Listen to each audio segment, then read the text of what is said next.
1,000 feet.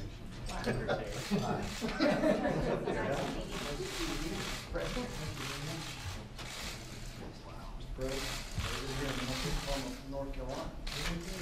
I like that. It's good business. Thank you. Yes, right. Thank you, everybody. Well, thank you very much, everybody. Big day, very important day. We have a lot of important days at our White House, and this is, to me, the future. I want to thank you all for being here to discuss a critical issue for our country's future, winning the race to be the world's leading provider of 5G cellular communications networks. It's all about 5G now. We were 4G, and everybody was saying we have to get 4G. And then they said, before that, we have to get 3G. And now we have to get 5G, and 5G is a big deal, and that's going to be there for a while. And I guess at some point we'll be talking to you about number 6. What do you think? Do you think that's true, Ajit? But right now we want to be the leader in this. We're the leader in almost everything else. And we're grateful to be joined by FCC Chairman Ajit Pai, who's been doing a fantastic job, and Deputy Secretary of Agriculture, Stephen Sensky. Thank you very much, Stephen. Appreciate it. And tell Sonny hello. He's doing a tremendous job, really tremendous. Secure 5G networks will absolutely be a vital link to America's prosperity and national security in the 21st century. 5G will be as much as 100 times faster than the current 4G cellular networks. It will transform the way our citizens work, learn, communicate, and travel. It will make American farms more productive, American manufacturing more competitive, and American health care better and more accessible. Basically, it covers almost everything when you get right down to it. Pretty amazing. And just as 4G networks paved the way for smartphones and all of the exciting breakthroughs they made possible so many things, this will be more secure and resilient. 5G networks will also create astonishing and really thrilling new opportunities for our people, opportunities that we've never even thought we had a possibility of looking at. We cannot allow any other country to outcompete the United States in this powerful industry of the future. We are leading by so much in so many different industries of that type, and we just can't let that happen. The race to 5G is a race America must win, and it's a race, frankly, that our great companies are now involved in. We've given them the incentive they need. It's a race that we will win. In the United States, our approach is private sector driven and private sector led. The government doesn't have to spend lots of money. According to some estimates, the wireless industry plans to invest $275 billion in 5G networks, creating 3 million American jobs quickly, very quickly, and adding $500 billion to our economy. And as you probably heard, we had another alternative of doing it. That would be through government investment. And leading through the government, we don't want to do that because it won't be nearly as good, nearly as fast, and especially in that business, I think that they'll be better doing the job than a lot of the folks that we know and love. To accelerate and incentivize these investments, my administration is focused on freeing up as much wireless spectrum as needed. We're going to free it up so they'll be able to get out there and get it done, and removing regulatory barriers to the build-out of networks. As Chairman Pai will discuss with you in a moment, the FCC is taking very bold action, probably bolder than they've ever taken before. It's a new frontier to make wireless spectrum available. By next year, the United States is on pace to have more 5G spectrum than any other country in the world. That's a big statement because, as you know, some people got ahead of us. We should have been doing this a long time ago, as advanced as it may be. In addition, last October, I directed the Department of Commerce to develop a national spectrum strategy to free up even more spectrum for economic activity, including 5G. The FCC has also taken action to streamline the permitting process for 5G infrastructure with state and local governments. That's a big deal. It takes too long to get permits. We're going to free that situation up, and we're going to put limits, and the local areas are going to listen to us very, very strongly. They have a big incentive to do that. They must now approve new physical infrastructure within 90 days instead of many years. It can sometimes take 3, 4, and 5 years. We're going to put a limit of 90 days. And there is now a cap on the unreasonable fees local governments often charge. They get greedy. They think, hey, we can really take advantage, and it ends up that everybody gets hurt. So we're putting a cap on those fees. These changes will contribute greatly to building high-speed networks across America, and it's going to happen very quickly, very, very quickly. By the end of this year, the United States will have 92 5G deployments in markets nationwide. The next nearest country, South Korea, will have 48. So we have 92 compared to 48, and we're going to accelerate that pace greatly. But we must not rest. The race is far from over. American companies must lead the world in cellular technology. 5G networks must be secure. They must be strong. They have to be guarded from the enemy. We do have enemies out there, and they will be. They must also cover every community, and they must be deployed as soon as possible. As we are making great progress with 5G, we're also focused on rural communities that do not have access to broadband at all. And we have a couple of people from the great farms that I love that I'm sure voted for me. I won't ask them, but they seemed, I think they, for the most part, yes, good. I think for the most part they did. I think, I know that almost automatically. I'd be very surprised. But I have to say, I've been talking about broadband for rural America. The farmers and others, they have really been, they just haven't been treated properly. And now what we're doing is we're making it a priority. That's the areas we want to go to first, so they're covered. We're also working closely with federal agencies to get networks built in rural America faster and at much, much lower cost than it is even today. So now I'd like to introduce a very special man who's really worked hard and gained the respect of the world, truly, because they see what we're doing in our country, who'll be making 2 major announcements to accelerate our 5G future and extend broadband access to every American. No matter where you are, you will have access very quickly to 5G, and it's going to be a different life.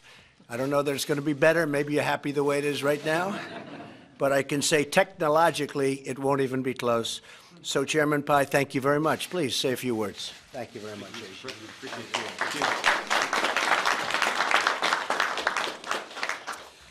Well, thank you, Mr. President, for your compelling vision of U.S. leadership on 5G. I also want to thank Larry Kudlow, the Director of the National Economic Council, for your steadfast support of this vision. Mr. President, as you observed, America must win the race to 5G, the next generation of wireless connectivity. And this matters for 2 key reasons. The first is national competitiveness. We want the good-paying jobs that develop and deploy 5G technologies, jobs that support some of the folks in this room, to be created here in America. We want these technologies to give our economy a leg up as we compete against the rest of the world. The second reason U.S. leadership matters is that 5G will improve Americans' lives in so many ways, from precision agriculture to smart transportation networks to telemedicine and more. We want Americans to be the first to benefit from this new digital revolution while protecting our innovators and our citizens. And as you pointed out, Mr. President, we don't want rural Americans to be left behind. And Mr. President, that's why I'm pleased to report that America is now well positioned to win the race to fast, secure, and reliable 5G. And don't just take my word for it. In February, ABI research stated, and I quote, "It is the United States who will win the 5G race in the short term." That same month, Cisco projected that in 3 years, 5G would be more than twice as prevalent in North America as in Asia. Last week, CTIA reported that America leads the world with the most commercial 5G deployments of any nation. And just this past Tuesday, it was reported that 5G-related job listings here in the United States increased 12% in just the past 3 weeks, according to data from an online job search service. Today, 5G is a success story, an American success story. Well, how are we getting the job done? As the lead agency on 5G, the FCC is pursuing a 3-part strategy called the 5G FAST Plan.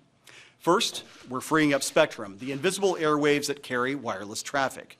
We finished our first 5G spectrum auction in January, and we're holding a second right now that has already generated almost $2 billion in bids. Second, we're making it easier to install wireless infrastructure. 5G will rely heavily on a web of small antennas. But when I came into office, regulations designed for tall towers threatened to strangle our 5G future in red tape.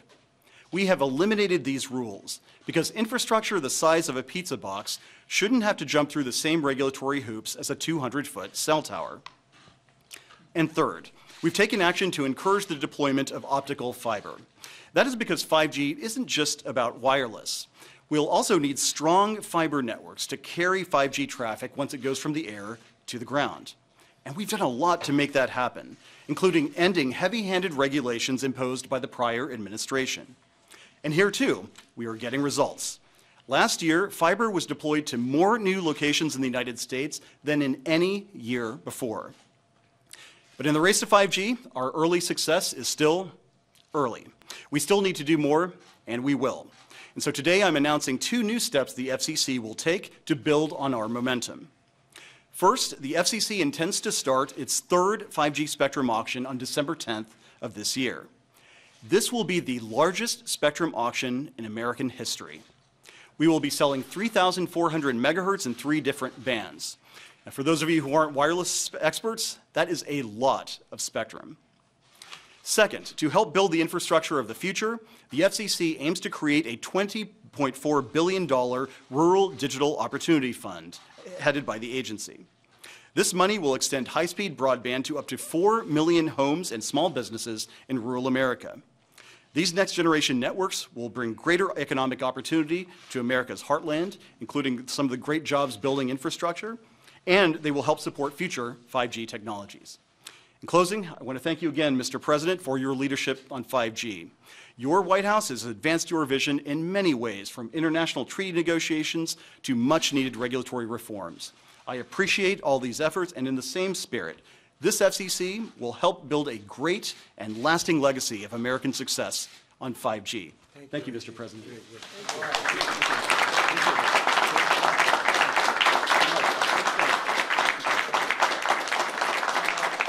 Ivanka worked very hard on this. Maybe say a couple of words. Ivanka? Please. Well, thank you, and thank you, everyone, for being here today. Obviously, American dominance in the industries of the future is predicated on connectivity and digital connectivity, and 5G is the future. And so I think everyone in this room feels very comfortable to know it's in your very capable hands. And President, we thank you for your leadership on this critical issue. And I'm so glad that we were able to include in today's discussion our priorities on rural broadband.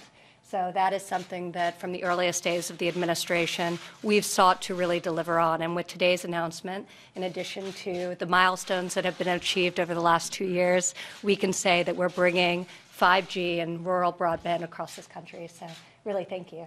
Thank you, Annie.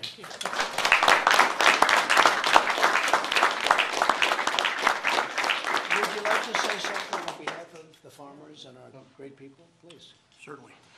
Mr. President, we really appreciate the fact that you have put this emphasis on rural America. That's right. The things that you have done in office have been tremendous for us. We look forward to the next several years of you continuing to do that.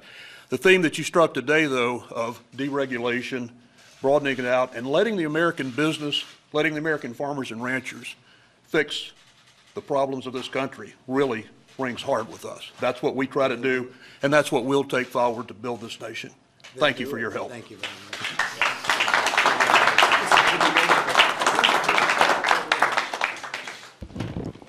Mr. President, Chairman Pye, on behalf of the National Association of Tower Erectors, our 900-member companies, we build, deploy, and maintain the wireless infrastructure of this nation. And y'all fixing to put us to work. We appreciate it.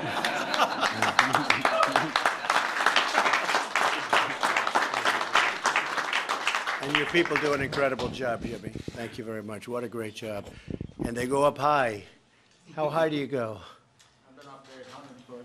Yeah. And somebody said 200 feet and sometimes more. That's It's a long way up. And you feel very safe, right? Who said 200? 1,000. 1,000. Come here. How high do you go? Up to 1,000 feet.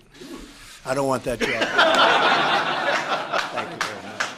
Thank you all very much. I appreciate it. It's going to be a great, great thing. Yeah. Can you tell us your plans about sanctuary cities and illegal migrants?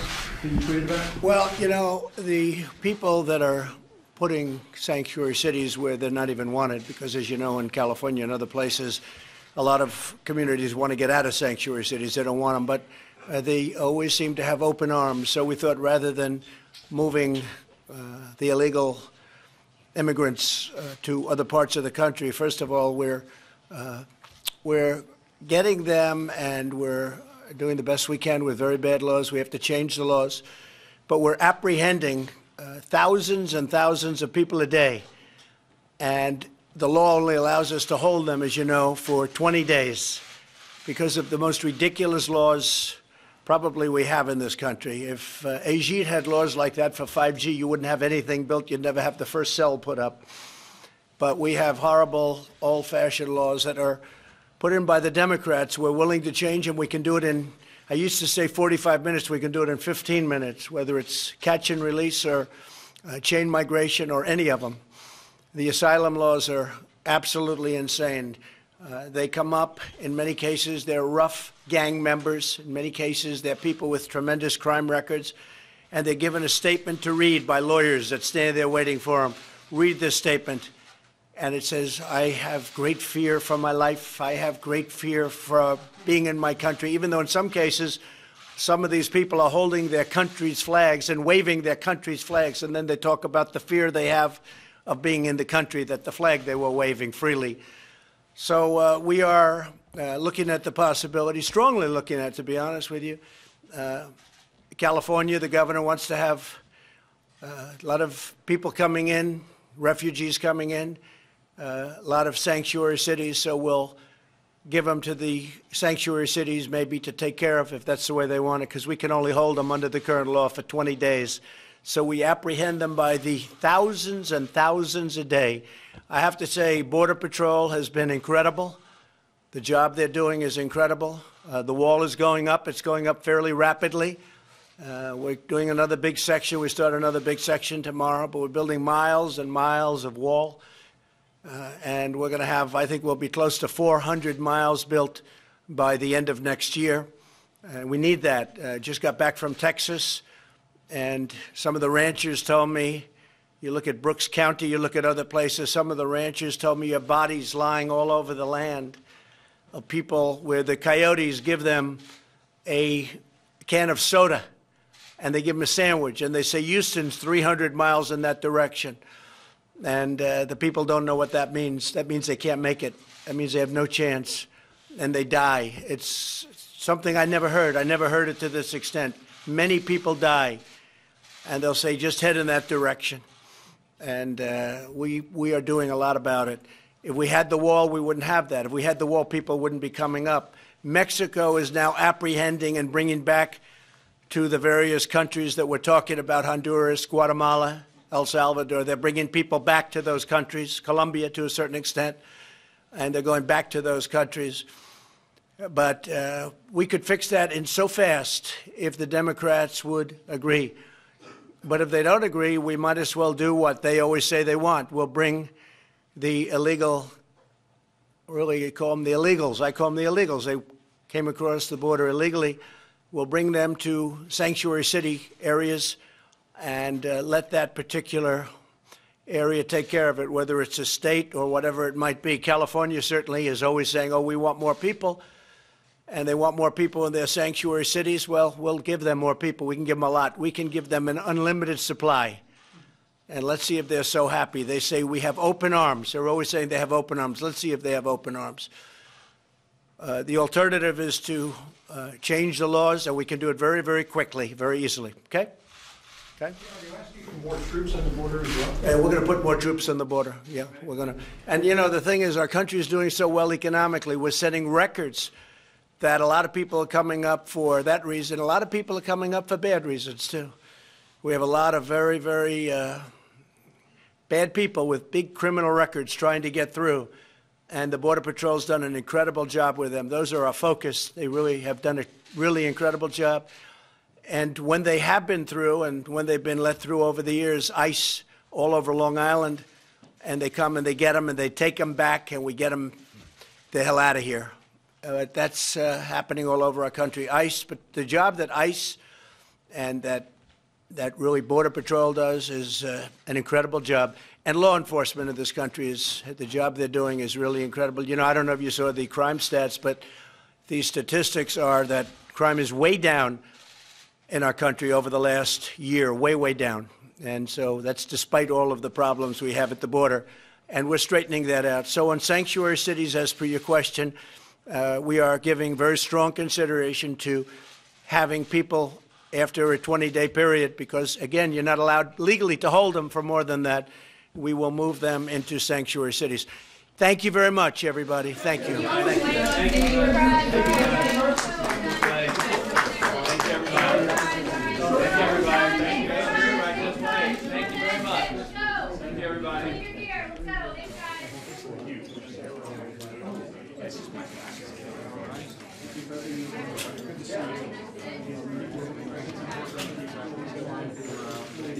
Thank you.